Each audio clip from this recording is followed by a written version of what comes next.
Good evening, everybody, and a very warm welcome to a Lyceum evening, coming to you from the Paul Spiritualist Church, and we're down on the south coast of the UK. Nice to be back. We've had a few ups and downs with the Lyceum. 1 week StreamYard wouldn't play, very naughty. And then we've had a few weeks of in-church activities, so yeah, but we're back. Hi. I put the title on tonight, Past or Present. It's been very interesting of late. I was very, very fortunate to have been handed this little treasure trove. It may not look much, but it's full of really old spiritualist newspapers. Most of them are the publication known as the Two Worlds. It's been really interesting reading some of these things. I've shared a few scans of them. I'm very pleased to say they will be going to an organisation who will be digitising them and using them for their records. So that's just wonderful. But in the meantime, I get the opportunity to sit here and read, sit here and scan a few certain items, which I find fascinating. But I'm just looking at some of the articles. I've just taken two publications at random. So I have the Two Worlds, Saturday, April the 8th. Oh my goodness, it was 1950. So 76 years ago yesterday. Oh, I didn't realise that. There we go. And another one, Friday, June the 11th, 1948. And just going through it, and you know what? Each advertisement, each article, each bit of correspondence in there sort of like engenders a conversation. And it's very funny. There's an awful lot of the topics in these papers. So as I say, that 15076. Hello, lovely Matt. Yes, there is. 76 years old. And do you know what? We're still having the same arguments today. I just find that so interesting. I really do. About different versions of spiritualism, what organisation you belong to or don't belong to, and various things. But it is, and I really want to point this out. This is, first of all, an advert, and this is for Ilford Spiritualist Church, and they proudly advertise Sunday, April the 15th at 6:30 p.m. They have a special visit by Mr. Gordon Higginson, who is quoted in the London Spiritualist as being the most outstanding medium of post-war years. The speaker was a Mr. Harold Viggers, and it says underneath, "Don't miss this treat, come and bring a friend." Well, yeah, we get that. You got Gordon Higginson. Doesn't matter if you knew or don't know Gordon Higginson. Very much one of, what do we call them, our pioneers of the time. What really, really caught my eye was also on the same night, at the same time. So I'm presuming that Ilford had more than one meeting room. Mrs. Lillian Austin will be taking the Lyceum. Now, I found that fascinating because these Lyceum adverts, actually, in most of the advertisements, I know you can't see it, I'm just doing it for effect, advertise the churches doing Lyceums. It was incredibly popular. And I find that really fascinating that you had a choice. That night you went to your church and you could either go in for the Lyceum, or go in to see the, I quote, the most outstanding medium of post-war years, unquote. Isn't that interesting? Or am I just sad? Yeah, I'm a bit sad, but that's fine. But I find that fascinating because it's quite indicative of the approach, the mentality of the time. You know, today, if you had one of the big luminary names visiting your church or centre or theatre, everything else would be, right, no, you're not doing that tonight, we're doing this. This is the star, this is the main attraction. But good old Ilford went, no, that's our Lyceum night, and we will continue to do it because people come and they want to talk and they want to learn, they want to share. I love that. I absolutely love that. So anybody from Ilford, thank you. Thank you so much. Just going on to the headlines, that same newspaper. So we're talking there, spirit voices recorded on a gramophone. Oh, could you imagine? On a gramophone. How wonderful is that? But again, you know, we look at the premise of that. So there was a demonstration at the Marylebone Spiritualist Association where Mr. Robert Dell, a Leicester visitor, with startling evidence of the survival of a brother, and this was able to be recorded onto a gramophone through trance and through direct voice. Why aren't we doing that today?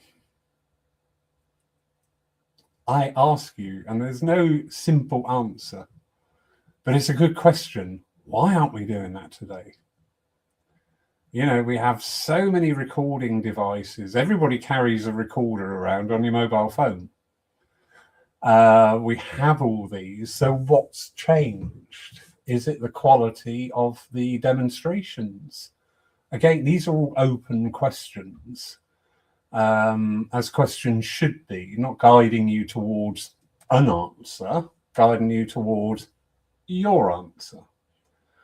So in those days, this gentleman was more than happy to sit there as the medium and to work in that state of trance, and which we would call physical mediumship, because direct voice is a vibration which has an effect on the physical world. So a physical medium, and bringing through direct voice that's able to be recorded on the gram. I would love to have seen that set up. I really would. I've got a picture of it in my mind, probably not doing it any justice whatsoever.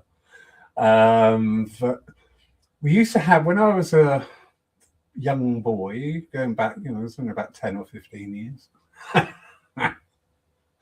We used to have a booth in the bus station, and you could go in there and make a record which lasted all of about a minute. And this record used to be, it was all floppy. It was wobbly, but you could record your voice on it. And I used to, that's fond childhood memories of that. But yeah, to arrange that demonstration, to have that equipment there, to set that intent, and to have that result of actually capturing those direct voices. The same as we've seen with Leslie Flint's seances. An awful lot of his seances are available. You can find copies actually on the church website if you scroll through the library part there. And these were recordings of all the different guides talking and guest spirits, which is fascinating. So why aren't we doing that today? That's the question, isn't it? That is the question. Why aren't we doing that today? We can do it. We just shy away, don't we? I think sometimes we get a little bit nervous. And picking up on that, there's another headline here. 23 names were given in 2 messages. This is a different demonstration. And 23 names, which were all accepted. You know, that's amazing. I do have this thought.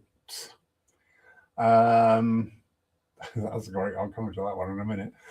I do have this thought that when we go back into the past of spiritualism and demonstrations and how they were managed and what they actually contained, they had less limitation based on them by the mind of the medium.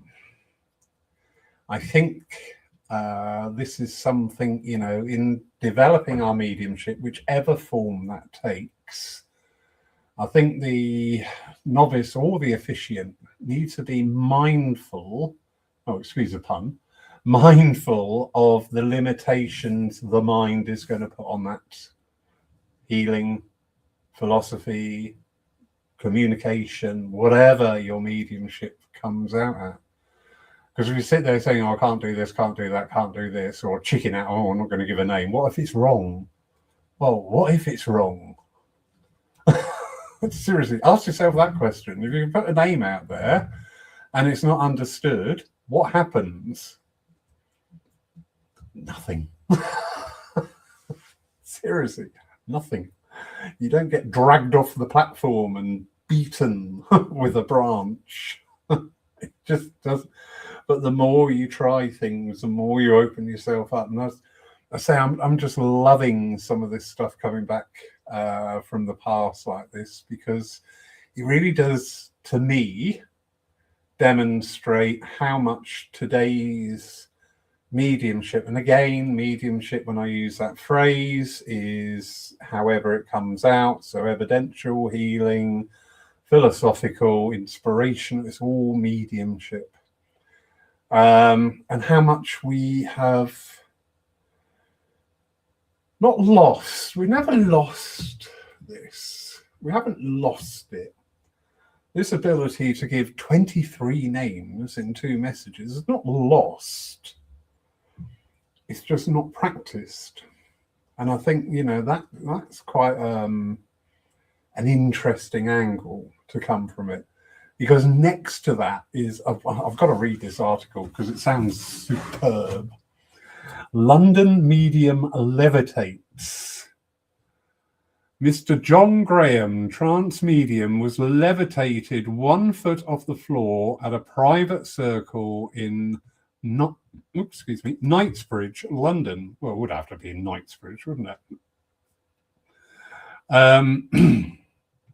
And this was the report. The reporter was at the circle. They witnessed it. They all done the necessary checks, which God only knows what they were, but they just says here, we did the necessary checks. So how interesting is that? How interesting is that? And it also goes on to say, in that same seance, there was a lot of healing went on in this seance. There was a lot of healing went on. It wasn't about personal communication. It was the guides, inspirers, the healers all stepping forward to work within and deliver healing to all those sitters. Oh, wow. Wow. You know, have we become so lost in the phenomena of the evidential medium, the message? Have we become so lost in that we've really, really, really neglected all the other wonders? I mean, imagine going to a private seance and receiving healing directly through trance mediumship. You know, and again, this sort of like demonstrates to me the openness of people. I didn't go to this seance by the looks of it going, I want a message, gimme, gimme, gimme. They had the phenomena. I mean, the medium levitating 1 foot off of the floor, that's quite a distance. There's quite a lot there. You can't do that by tipping on the side of your foot or your knee under the table. That's quite an impressive feat. But to have that followed by like a healing surgery, this is what it looks like. Yeah, oh no, sorry. Yes, it goes on to say there was communication as well. So it had the whole gamut, didn't it? It's got the physical mediumship. The medium goes up in the air. It's got the healing mediumship. And then it's got the communication mediumship in there. How fabulous is that?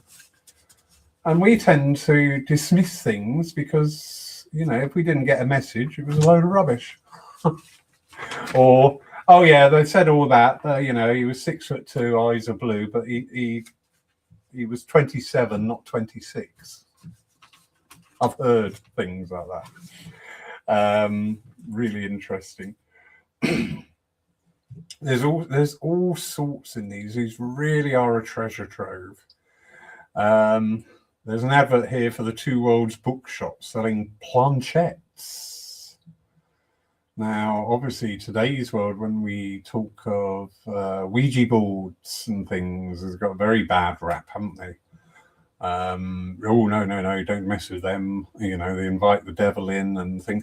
Do you know what? A Ouija board to me is just a very, very slow form of automatic writing.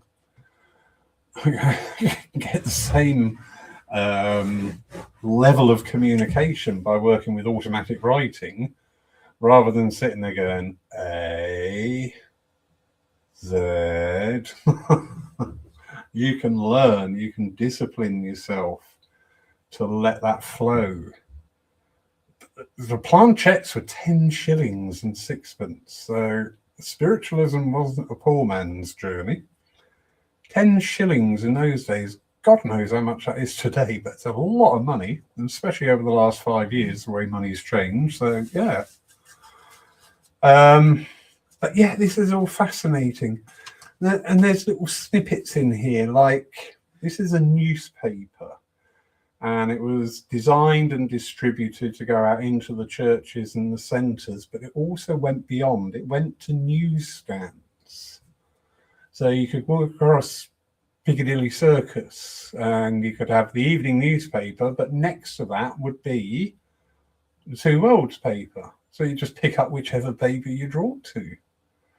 That I find wonderful, because I ask myself the question, do we as spiritualists sometimes spend all our focus and all our advertising, whereas you could say we're just preaching to the converted all the time? Now, yes, we want to share within the spiritualist community our events, our things coming up. Understandable. But what about that step beyond just advertising in our safety nets? I did have this conversation with somebody about advertising in general, and the answer was, well, yeah, when I put stuff out into mainstream, I get a load of negative comments. Again, so delete them. Block the person. This is what I do. Block, delete. And it's done. I don't sit there going, oh no, the 10 terrible things. I just let it go. You know, this is social media. This isn't real life. This isn't in your house or in your head. Well, it's only in your head if you allow it in your head. But this is what social media does. Yeah. So yeah. But as I said, I found this really fascinating. I love that idea that you see these old-fashioned newsstands with all the papers, but in amongst it would be papers like this. I just think that's great. No wonder spiritualism had such a vibrancy at that time. Something I'm very, very mindful of in today's world. And again, going back when I was talking there about the advertising and preaching to the converted all the time, which is fine, it's understandable. We still need to get that support in. We need to share that information, that knowledge of what's occurring, what's coming up, what's going on. Absolutely. But are we neglecting other avenues? And when I say neglecting other avenues, my mind takes me down this thought of, again, going back to the pioneers. This is past and present. I love the way it weaves its energy. We go back to the pioneers. Well, many of the pioneers were people who came into spiritualism to disprove it. Because it had got such a publicity, so that publicity wasn't just in the churches, it wasn't behind closed doors, it wasn't veiled or secret in any way. As I've just said, these publications, you could go down any paper stand, paper shop, whatever, and you could buy them, and you could read them, and you could make your own mind up. So we've got this energy here of this thing called spiritualism is out there in the public's perception. Now, we're not defining a group. We're not saying it's only available to spiritualists. So, if we only sell it in the spiritualist churches, guess what? We are only going to get spiritualists pick it up and read it. And Joe Bloggs walking past the door has got no idea. Now, Joe Bloggs might not have an interest, but Joe Bloggs might have an interest. And as I say, when we look at the pioneers, the number that came in to disprove it, but ended up being not only ardent campaigning spiritualists, but became very high quality and high caliber mediums in their own right. Because of this newness coming in. So people walking through the doors in these days of these churches, and they would see things like the medium levitating 1 foot off the floor. How awesome. Or the voices, the discarnate voices coming through loud and clear and recorded and available there to look back on. It's no wonder that we inspired and what's the word? I'm looking for a word. We inspired this generation of people who came into spiritualism, be it by a church, by a centre, in fact, those days probably, church, centre or circle, but they found sufficient there to inspire them, to engender them to spiritualism, to instigate that thirst for more, for knowledge, not for more phenomena. I saw you rise 1 foot last time, so this time I want to see you rise 2 foot. It wasn't that energy at all. It was like, wow. How do you do this? How does that work? How does that happen? Why does it happen? And as I say, I wonder today's world, do we still pay homage to that? We have this saying, and I know I've said this before, I do apologize. We hear it quite often, and I was brought up with it. I came into spiritualism when I was 9. And at that time I was too young. I was a distraction in a church. Me distracting. But I remember about 12, 13 years old, then you started hearing this other side and this other story start to come in. And it's about, we've got to get the youngsters into our church. We must get the youngsters into our church. And I thought, well, number one, you wouldn't let me in when I was 9. So when you say youngsters, can you have a little bit more definition of what you mean? This is old cynical Lawrence. This is not Lawrence of the time. This is old cynical Lawrence. But today, I'll be honest, if I was Joe Bloggs, who we've just talked about, and I walked into a church or a centre, and I wanted to make some sort of sense, some understanding of what was going on, I might find it difficult. And I'm not being nasty. I'm not being dismissive of people. I'm not having a go. Many of these programs online quickly descend into, well, it wasn't like that in my day, and I heard somebody say that. I don't do that nonsense. But I do try and remain practical. And what are people getting when they walk into a church or a centre today?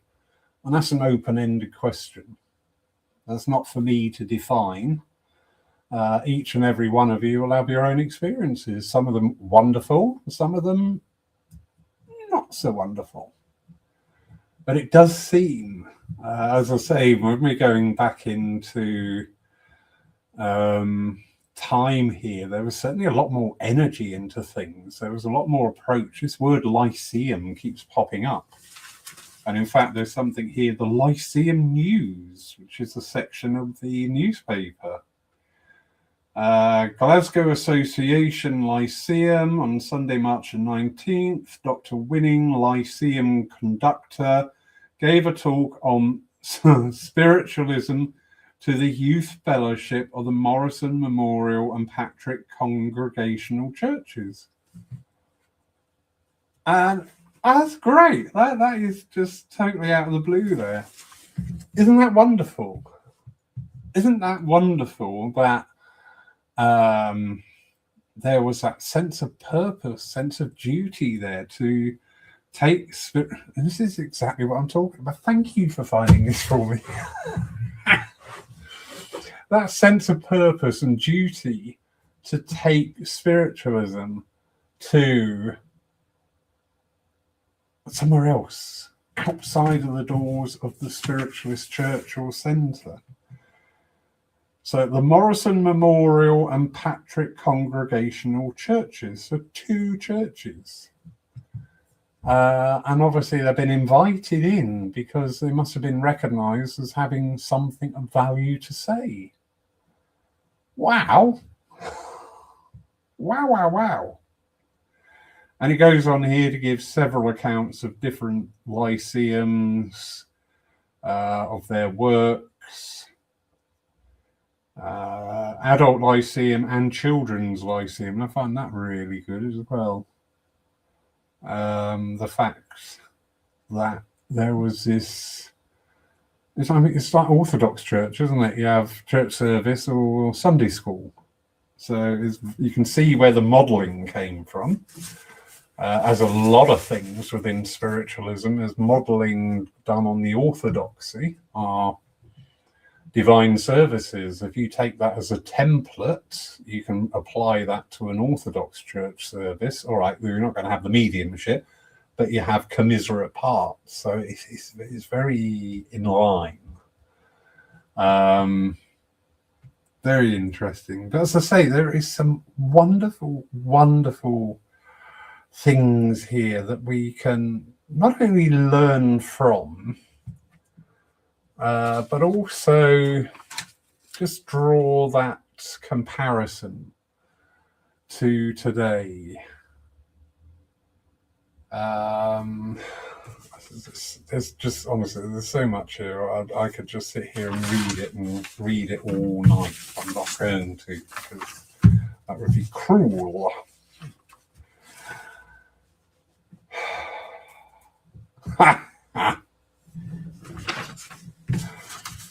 Different publication, and these are just 2 at random. It's not a massive collection, but there's enough there to give a nice snapshot of time.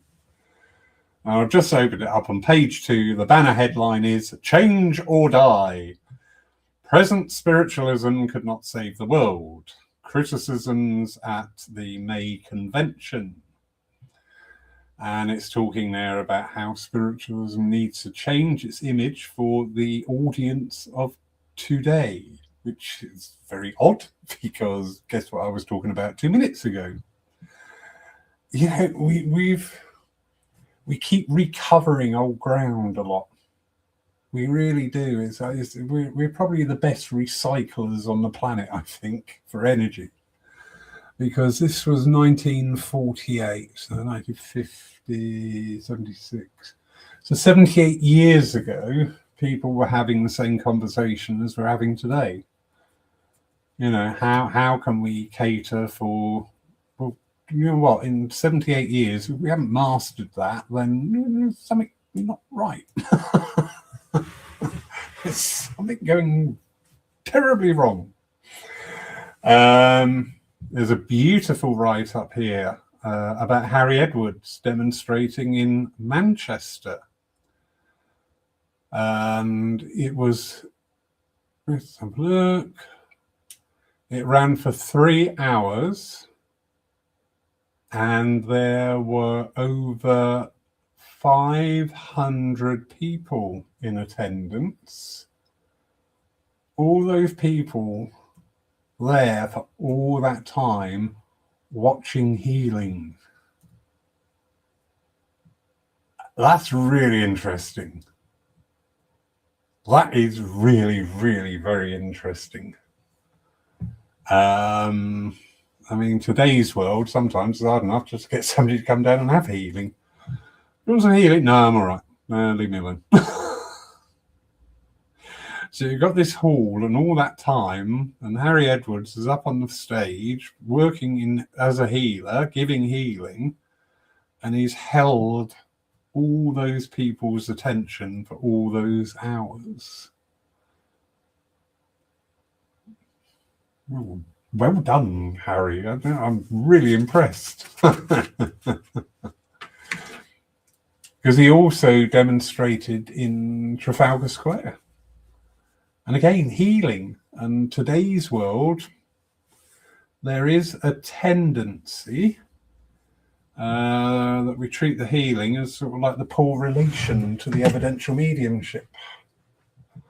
You know, it's never, not never, I don't say never. More often than not, it's not given the prominence. As I say, go back to the advert there about Gordon Higginson working, giving a demonstration, but at the same time, the Lyceum's going on in another room. You know, so that I think they had it right. I like their approach. Yeah, you can go next door, get a message, or come in here and talk about spiritualism. It's up to you. What do you want? And people obviously must have gone. So it is fascinating. It really is fascinating. You know, I want to really dive deeper into these now. My curiosity is piqued. But as I say, you know, the past and present thing with spiritualism, a lot of things of the past are of the present. Because we tend to get very wrapped up in the philosophical debate of things.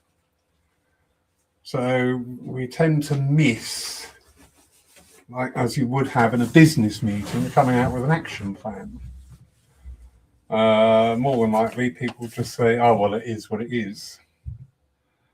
Oh, there we go, another one at random. Headline there. Denmark features our mediums on television. When's that from? 1966. God, I would have been 4. Wow, that was big news. That was very big news of the time. And interesting that it was Danish TV that put it on, not English TV, when you think that spiritualism first found its home in the UK. Wonder why that was. But again, I'm just looking at some of the adverts here, and the SAGB, the old SAGB, it says here, right, So Tuesday, Wednesday, and Thursday, you would have lectures available to the public or available to non-members. And they've got people here from doing a lecture in full trance. There's one by a Dr. Douglas Baker, BA, MRCS, LRCP, and a doctor looks at spiritual healing. Who was that one? I just missed one there. Melvin Smith from America. You know, what a variety. What a variety of talks there. And on Sunday of that week, they had Ivy Northage. My goodness, that must have been something else. And this is interesting as well. There's on a separate advert. They advertise who's doing the philosophy and who's going to do the evidential mediumship. And this is really common in a lot of the adverts.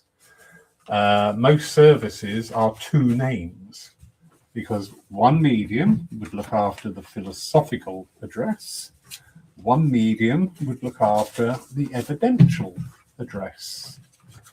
Now, I remember that was my spiritualism when I was growing up. It was back to safekeeping. Yeah, that was the norm.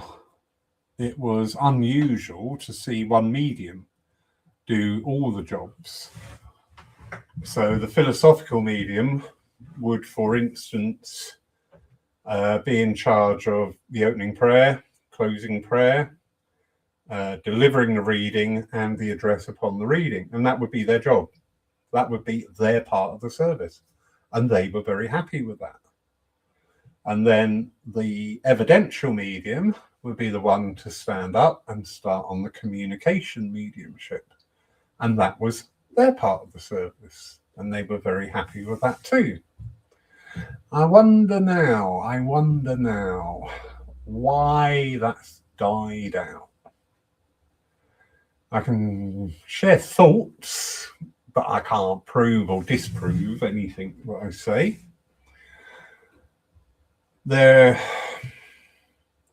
practicality-wise, we're going back to a time when people had time and they would sit in circle and it would be dedicated. So we are talking the time of what we call the old school mediums. And again, that was very much enabled because of society. So we were looking at a time then when the husband would go out and be the wage earner, because you would work in a job where you were paid and your money actually did pay off your mortgage, pay your food bills, a little bit on one side. And the housewife, the mother, whatever title or role that fits your thinking, they would be the homemakers. They would keep the home together, but also they had the time then to go out and work on development. They had the time then to say, yeah, I can say Tuesday afternoon. I don't know what it was, but it was always a Tuesday afternoon for a circle. And they would be the ones to go out and develop their gifts. Interestingly,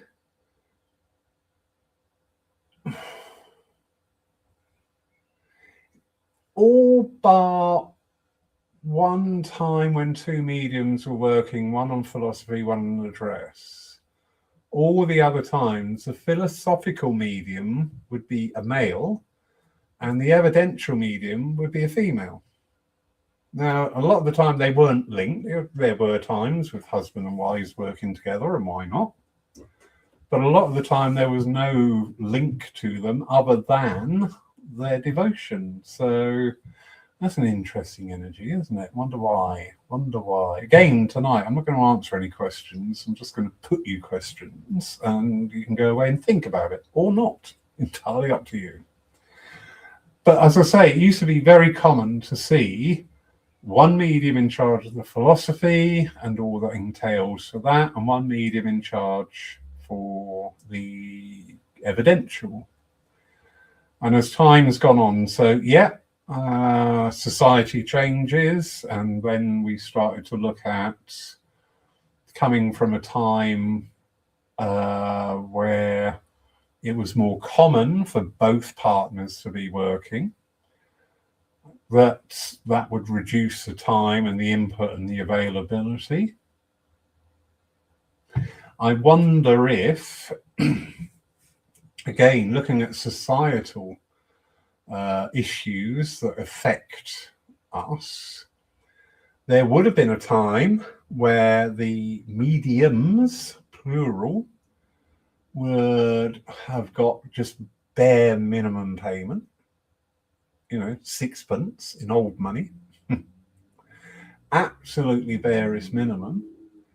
But that was sixpence each, so that's 1 shilling and twopence. Oh, I can't remember that far back. Anyway, so yeah, there is that outlay, and of course, you weren't getting that in the collection plate. And then as society moved on, as the world moved on,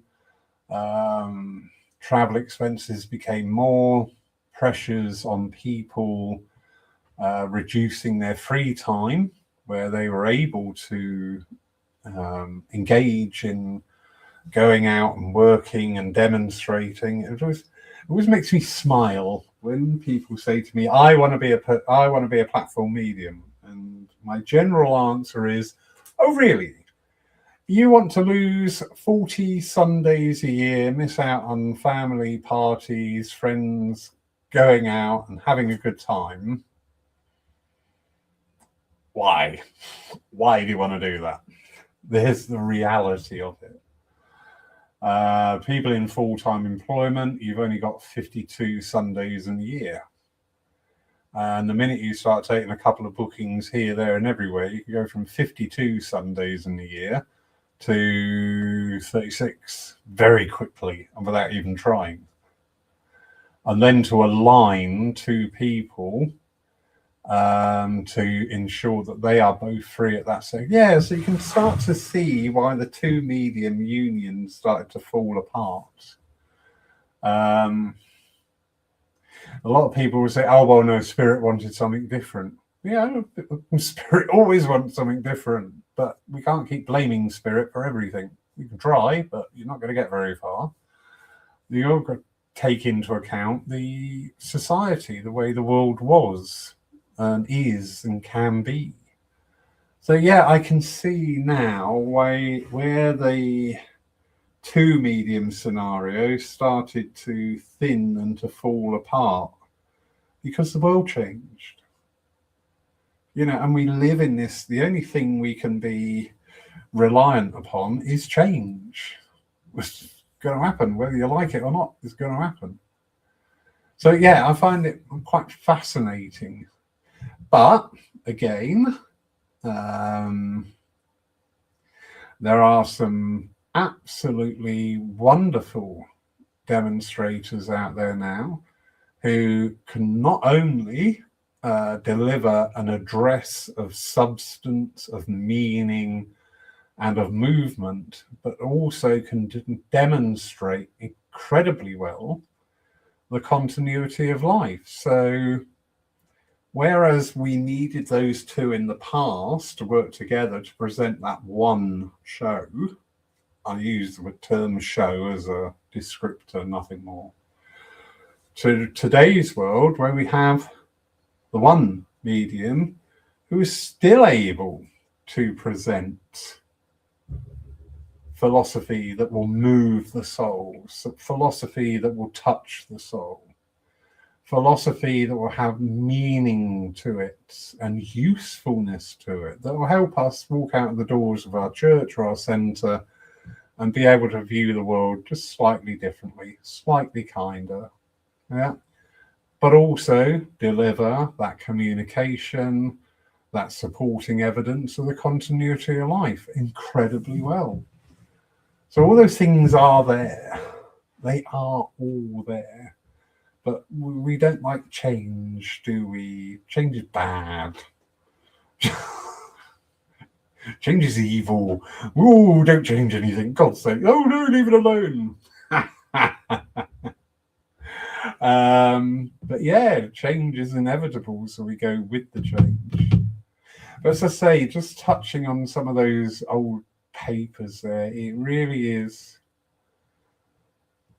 fascinating. And when they are digitized, I will be after copies to share out. As I say, even just the adverts is just that fascinating glimpse of a world that was. You know, many of the churches, they had something on virtually every day. There would be the healing groups, the development groups, and the development groups were by invitation only. There would be the Lyceum. So many churches had Lyceums. How fabulous is that? And funny, what's the word I'm looking for? The model of many churches and centres today is the Sunday is the divine service where we can share the philosophy. And during the week at some stage, there will be the midweek dem or the Monday dem or whatever day it falls on dem. And that seems to be quite a consistent model. When we're going back 76 years, there was no dems during the week. You got your mediumship and specials or the divine service, and that was it. The rest of it was foundation of development, education, and healing. It wasn't, and I scattered because I noticed this and I went back through to make sure I hadn't missed it, and I hadn't missed it. You know, basically the churches and centres, well, they would have been churches. No, they were centres, sorry, I stand corrected. The churches and centres of the day, their mediumship was shared, as I say, either in a special, and some of their specials, oh my God, you know, you're talking names and thinking, wow. Or in the divine service, but nothing more. And I will say this, and this is me, I know it's me, and please have a go at me, I don't mind. There was none of this coffee cake and a message, or an MBS and a message, or I don't know, come around and do the gardening and you get a message. And we seem not to be able to open our doors unless we've got a medium in attendance to give a message, because we seem to be fixated that that's the only thing people come for. Well, if that's the only thing we keep giving people, then that will become the only thing people come for. There's a thought. Anyway, comments. Esmeralda, hello, darling. How are you? Jill, Cat Goddess, and Cat Goddess. What have you put here? I'm just going to put this up. I've not read it, so no swearing, please. Honestly, change can be a bit of both. Not all changes are good, but not all are necessarily great either. It's like other things in life that can sometimes get a bad rep that aren't inherently good or evil, necessarily bad. Yeah. I see what you say there. We do sometimes, I mean, look at our society today. So let's take our mind out of spiritualism and out of our churches and out of our centres. And let's take our mind into the world with all the changes that are going on there. Yeah. It's awful. It's a horrible mess. But everything has a purpose in the end, you know. Sometimes we can't find our strength until we have the greatest adversity. And with all these things coming on, and as you said there about changes there are good, that's an interesting way of putting it. This change isn't good. That's a perspective talking. No offense, because I'm not being picky or nasty. That's a perspective. But we do view change. We don't like change. I changed my cat's food. That was a disaster, and a very expensive disaster, because I had to order a whole month's food. But there's also the opportunity side from it. What do you learn? Well, number one, keep the cat and what she's eating, and that's it. Just leave her alone. But other changes, what do we learn? How do we encompass that? And how do we respond? Because there's a big difference between react and respond. React tends to come from the emotional body, so it can be quite a defensive energy, empowering it. As I say, the reactions from the emotional body tend to be charged. So we go in there like it's an argument we've got to win, when actually it's not an argument, it's just a discussion and both parties can walk away at the end. Or respond is more from the mental body, because we've actually sat, taken that in, thought about it, considered it, not only from our viewpoint, but from general viewpoint.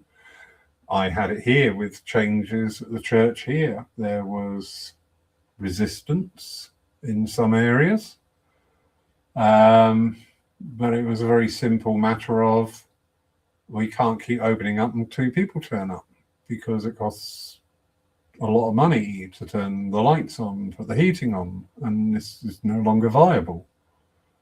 And it was, but we've always done it. Yeah, you always did it when there was about 40 people here. Now there's only 2 of you. Things change.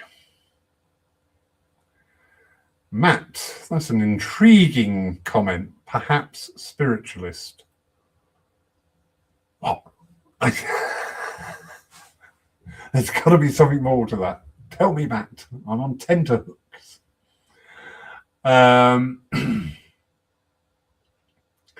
Yeah, as I said, it just really is very, very interesting. But of course, society's changed as well. Picking up on what I've said myself has just fallen into a slot there, where I was looking and seeing all these wonderful talks and things going on all the time in the churches and everything, because then in those days people had the time. And people didn't have the distractions of today. They were much simpler times. You went out for a meal on high days and holidays.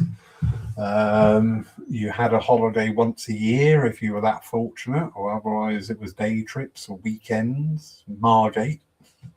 Go on, Margate. So yeah, spiritualism was in this energy because society at the time supported that. That's an interesting thought. Oh, Matt. Thank you, Matt. Whoops. Perhaps spiritualism could benefit from leaning into the past to move forward, like the revival services, reigniting interest in those ways of connecting with spirit to a new generation. Very much, very much. I was gutted the other day. I was absolutely floored. I don't know how many people have seen a few of the services we've been doing at Paul now, where we have the philosophy. We did one very recently with Lindsay Percival, and the philosophy is the end of the service. Now, I did learn something there, and the next time we do it, I'm not putting the notices in because they don't belong there. I want the philosophy, closing prayer, and that's it. Service done. But I loved it. I was like, wow. I was in a service where we did that, and then chairing for it. The energy is really different. It's wonderful. It really was. And then somebody, I won't mention their name, but they know who they are, said, yeah, we used to do this 30 years ago. And I went, you're kidding. I've never heard of this. I've never heard of this. I said, yeah, it's quite a common thing. I went, rats. But just highlights what you said there, Matt. Looking to the past and today's congregations. But there are other ways as well. What we're doing now, being able to sit and talk and converse live, or later on listen to or turn off and think, oh God, what's he rabbiting on about now? There are all these different ways. The world changes and we've got to evolve with it. Spirit evolved with it. As we see now, 76 years ago, Spirit were getting their voice on a phonograph. I love that. I would love to have that record. Spirit were getting their voice on the phonograph record, which in those days, that was very high techie. It was almost witchcraft. This device that captures the voice. And today's world, here we are, we demonstrate, we work with our evidential mediumship, we work with our healing, we work with our philosophy, we work with our development, and we can do this online. Sure, there are different stratas to this. There are some areas and just think, well, that's fine, but it's not for me, and that's absolutely fine. But it's there. It's achievable, reachable, doable. We have found now, during 2020, this was an absolute lifeline for many people. But now the craving for the in-person connection is very strong. But then when we're doing the in-person connection, we're automatically limiting our speakers and our attendees to the physical location. But we do have this alternative, as we're doing tonight. We've got, where is she? Lovely Esmeralda listening from Holland. Well, 30 years ago, if I wanted to share anything with Esmeralda, I would either have to pick up the phone or go over there. I prefer to go over there, actually. That'd be lovely. But yeah, the world changes and we change with it, and Spirit does work with it. In fact, I'm pretty sure Spirit is one step ahead. I'm really sure that Zoom was the inspiration of the spirit world. Cat Goddess, I'm following up. Even though not all changes are always bad, I do admit sometimes I do miss simpler times. Very true, love. Yeah. Very, very true. There was a thing out today and it said, what was the one thing you used to do when you were a kid coming home from school? And I went, put a hand through the letterbox, grab hold of the string and pull the key out and let me in. And the comments on that, people were going, what? You used to do that?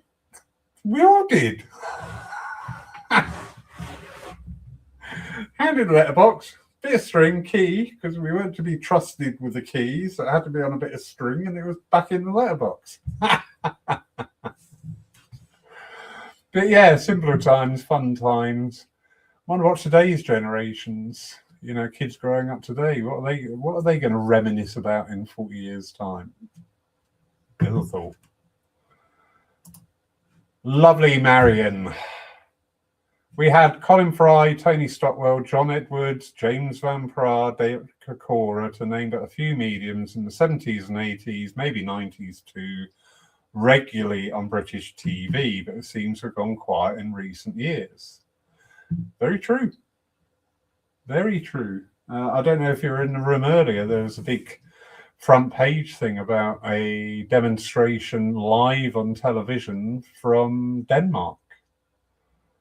Yeah, I remember seeing, and the chat shows, wasn't it Barry Norman or somebody who interviewed quite a few of the well-known mediums of the time? They were guests in the same lineage as theatre stars and TV stars and musicians and mediums. Yeah. Seems to have gone quiet in recent years. Well, partly, I think we need to ask ourselves that. Why has it gone quiet? Again, I have to say, I don't know if you were here earlier, Marion, there was, I was just reading random headlines from a 76-year-old newspaper. One of them was the medium levitated 1 foot off the floor. Another one was the medium gave 32 names or something, which were all understood. Oh, right. Yes, you were, hence a comment. Thank you, Marion. I do apologise.